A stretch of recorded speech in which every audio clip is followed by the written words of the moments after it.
Précis de théologie ascétique et mystique de Tancret, deuxième partie, chapitre 4. Suite, la fuite des passions. C'est un axiome spirituel que la chasteté se conserve surtout par la fuite des occasions dangereuses. Quand on est convaincu de sa faiblesse, on ne s'expose pas inutilement au danger. Lorsque ces occasions ne sont pas nécessaires, il les faut éviter avec soin, sous peine d'y succomber.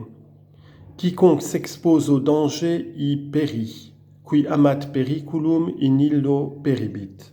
Ecclésiastique chapitre 3 verset 27. Quand donc il s'agit de lectures, de visites, de rencontres, de représentations dangereuses auxquelles on peut se soustraire sans inconvénient notable, il n'y a pas lieu d'hésiter. Au lieu de les rechercher, on les fuit comme on fuit un serpent dangereux. Si ces occasions ne peuvent être évitées, il s'agit de fortifier sa volonté par des dispositions intérieures qui rendront le péril moins prochain.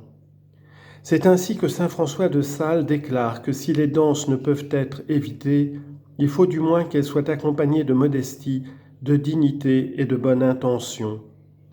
Et pour que ces dangereuses récréations ne réveillent pas de mauvaises affections, il est bon de se dire que, pendant qu'on est au bal, plusieurs âmes brûlent en enfer pour les péchés commis à la danse ou à cause de la danse.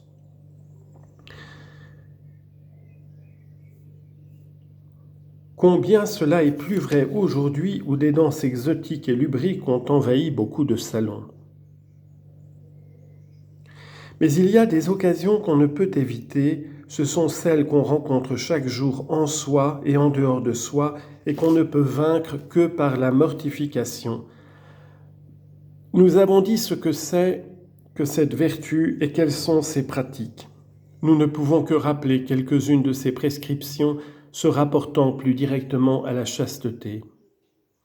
Les yeux doivent être particulièrement surveillés parce que les regards imprudents allument les désirs et ceci entraîne la volonté. Voilà pourquoi notre Seigneur déclare que quiconque regarde une femme avec convoitise a déjà commis l'adultère dans son cœur. Matthieu chapitre 5 verset 28.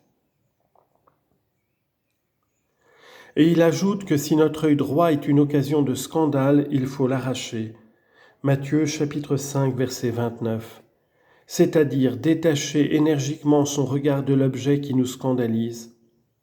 Cette modestie des yeux s'impose d'autant plus aujourd'hui qu'on est plus exposé à rencontrer presque partout des personnes et des objets capables de susciter des tentations.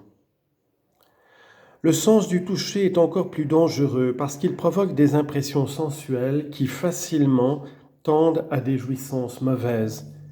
Il faut donc s'abstenir de ces attouchements ou caresses qui ne peuvent qu'exciter les passions.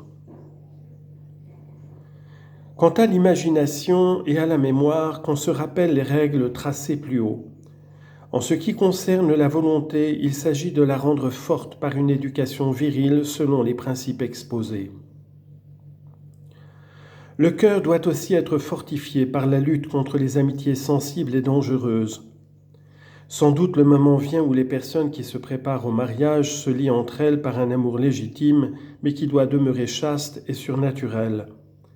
Elles éviteront donc ces marques d'affection qui seraient contraires aux lois de la décence et se rappelleront que leur union pour être bénie de Dieu doit être pure. Quant à celles qui sont encore trop jeunes pour songer au mariage, elles se mettront en garde contre ces affections sensibles et sensuelles qui, en amollissant le cœur, le préparent à de dangereuses capitulations. On ne joue pas impunément avec le feu. Et d'ailleurs, si on exige de la personne qu'on veut épouser un cœur pur, ne faut-il pas que celui qu'on offre le soit aussi ? Enfin, l'une des mortifications les plus utiles est l'application énergique et constante au devoir d'État. L'oisiveté est mauvaise conseillère. Le travail, au contraire, en absorbant notre activité tout entière, éloigne notre imagination, notre esprit et notre cœur des objets dangereux. Nous y reviendrons bientôt.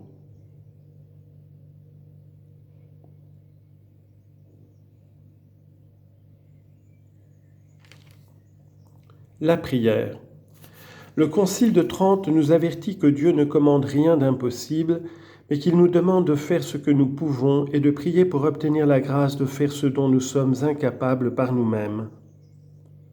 Cette prescription s'applique surtout à la chasteté qui offre pour la plupart des chrétiens, même quand ils sont dans le saint état du mariage, des difficultés spéciales.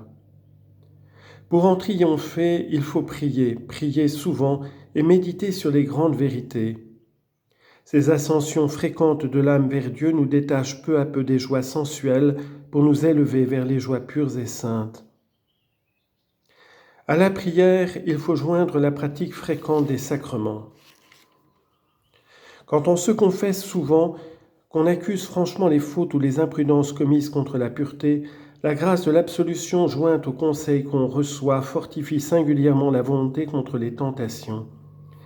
Cette grâce s'affermit encore par la communion fréquente.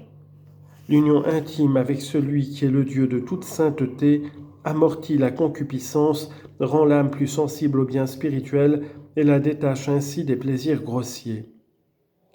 C'est par la confession et la communion fréquente que saint Philippe Néri guérissait les jeunes gens adonnés aux vices impurs.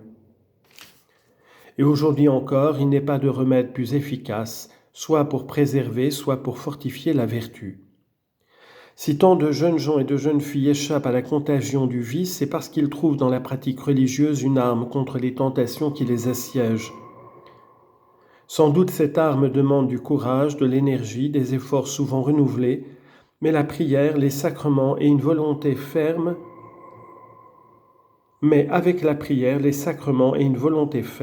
on triomphe de tous les obstacles.